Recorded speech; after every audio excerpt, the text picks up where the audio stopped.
Telangana official YouTube চ্যানেলে সবাইকে জানাচ্ছি একটা ওয়ার্ম ওয়েলকাম। আশা করি আপনার প্রত্যেকে খুব ভালো আছেন। চিংড়ি মাছ দিয়ে কিন্তু আমি বাড়িতে নানা ধরনের সবজি বানিয়ে থাকি। গরমকালে এক ধরনের সবজি বানাই আর শীতকালে আর এক ধরনের। শাকসবজি খেতে তো আমরা কম বেশি প্রত্যেকেই ভালোবাসি, তবে শাকসবজিতে যদি একটু চিংড়ি মাছ পড়ে তাহলে কিন্তু সেই শাকসবজির স্বাদ হয়ে যায় দ্বিগুণ। আমি আজকে চিংড়ি মাছ দিয়ে বাঁধাকপি বানাবো। শীতকাল মানে কিন্তু কপি, আর বাঁধাকপি শীতকালে খেতে কিন্তু বেশি ভালো লাগে, আর তার মাঝখানে যদি একটু চিংড়ি মাছ পড়ে তাহলে তো কোনো জবাবই নেই। চলুন আমার সাথে কাঁচা লঙ্কা রান্নাঘরে। প্রথমে আগে আপনাদেরকে উপকরণগুলো একবার দেখিয়ে নিই। চিংড়ি মাছ দিয়ে বাঁধাকপি বানানোর জন্য আমি একটা মাঝারি মাপের বাঁধাকপি সেটাকে ভালো করে কেটে একটু ভাপিয়ে নিয়েছি। চিংড়ি মাছ নিয়েছি আমি, যেটাকে ভালো করে ধুয়ে পরিষ্কার করে নিয়েছি। দুটো আলু আমি ডুমো করে কেটে নিয়েছি। দুটো টমেটো আমি কেটে নিয়েছি। দুটো তেজপাতা নিয়েছি, দারচিনি, লবঙ্গ, ছোট এলাচ, দুটো শুকনো লঙ্কা, 4 থেকে 5টা কাঁচা লঙ্কা আর 1 টিস্পুন আমি গোটা জিরে নিয়েছি। হাফ কাপ মতন কড়াইশুঁটি নিয়েছি।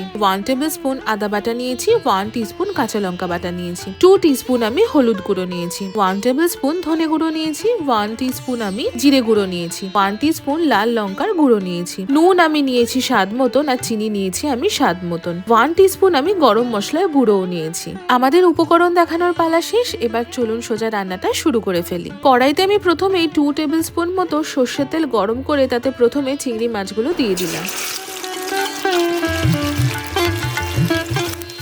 উপর থেকে সামান্য হলুদ গুঁড়ো আর নুন ছড়িয়ে দিয়ে ভালো করে চিংড়ি মাছগুলো ভাজতে শুরু করব। এরই মাঝে আমি পরিমাণ মতো কিন্তু জল গরম করতেও বসিয়ে দিলাম। এইদিকে দেখুন আমার চিংড়ি মাছগুলো কিন্তু সুন্দর ভাজা ভাজা হয়ে গেছে। এবার আমি চিংড়ি মাছগুলোকে তুলে রাখলাম। চিংড়ি মাছটা কিন্তু ওভার ফ্রাই কখনোই করবেন না।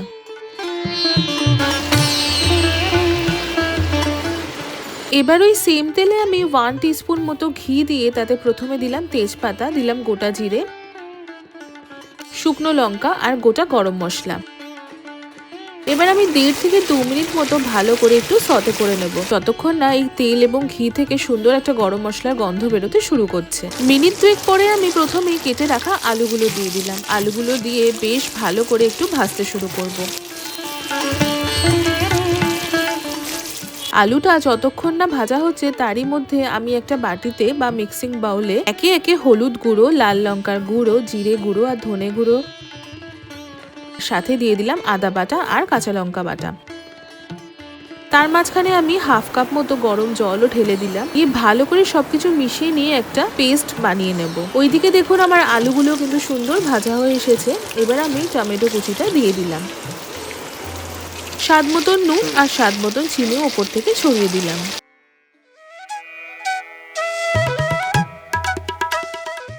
এইবার টমেটো গলে আসা পর্যন্ত ভালো করে কিন্তু রান্না করে নিয়ে আগের থেকে ভাপিয়ে রাখা বাঁধাকপিটাও আমি দিয়ে দিলাম।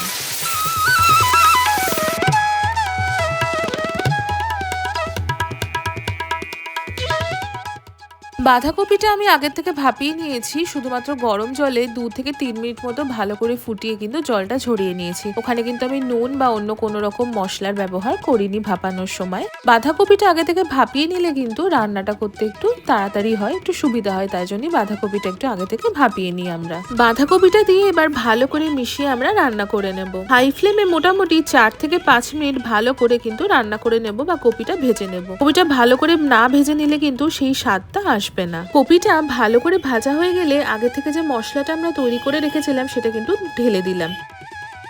বাঁধাকপির সাথে মশলা এবার খুব ভালো করে একটু মিশিয়ে নিতে হবে।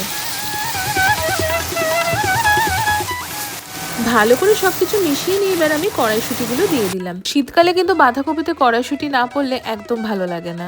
কড়াইশুঁটিগুলো দিয়ে এবার আমি ভেজে রাখা চিংড়ি মাছগুলো কিন্তু দিয়ে দিলাম। চিংড়ি মাছটা দিয়ে খুব ভালো করে মিশিয়ে নিয়ে আমি হাফ কাপ মতো গরম জল ঢেলে দিলাম।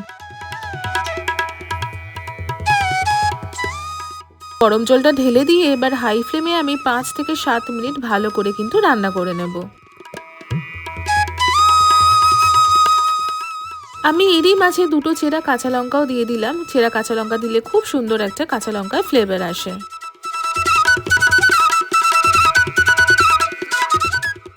এবার দেখুন জলটা কিন্তু একদম শুকিয়ে গেছে। আমাদের চিংড়ি মাছ দিয়ে বাঁধাকপি কিন্তু অলমোস্ট রেডি হয়ে গেছে। ওপর থেকে আমি গরম মশলার গুঁড়ো ছড়িয়ে দিলাম, দিয়ে একটা ফাইনাল মিক্স করে নিয়ে গ্যাসের ফ্লেমটা অফ করে দিলাম।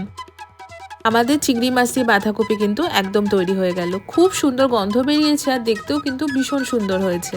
আমি সার্ভ করছি গরম গরম চিংড়ি মাছ দিয়ে বাঁধাকপি। আপনারা বাড়িতে কিরম ভাবে চিংড়ি মাছ দিয়ে বাঁধাকপি বানান সেটা কিন্তু আমাদের জানাতে একদম ভুলবেন না। আজকের এই রেসিপিটা কেমন লাগলো সেটাও কিন্তু কমেন্ট সেকশনে জানাতে একদম ভুলবেন না। আশা করি আপনাদের আজকের এই রেসিপিটা খুব ভালো লেগেছে। যদি ভালো লেগে থাকে তাহলে অবশ্যই আমাদের চ্যানেলটা সাবস্ক্রাইব করবেন, আমাদের এই ভিডিওটা লাইক করবেন আর এই ভিডিওটা প্রত্যেকের সাথে শেয়ার করবেন। দেখা হচ্ছে আবারও একটা খুব সুন্দর রেসিপির সাথে। ততক্ষণের জন্য ভালো থাকবেন, সুস্থ থাকবেন আর কাঁচা লঙ্কাকে এইভাবেই ভালোবাসা সাপোর্ট দিতে থাকবেন। See you soon and happy cooking.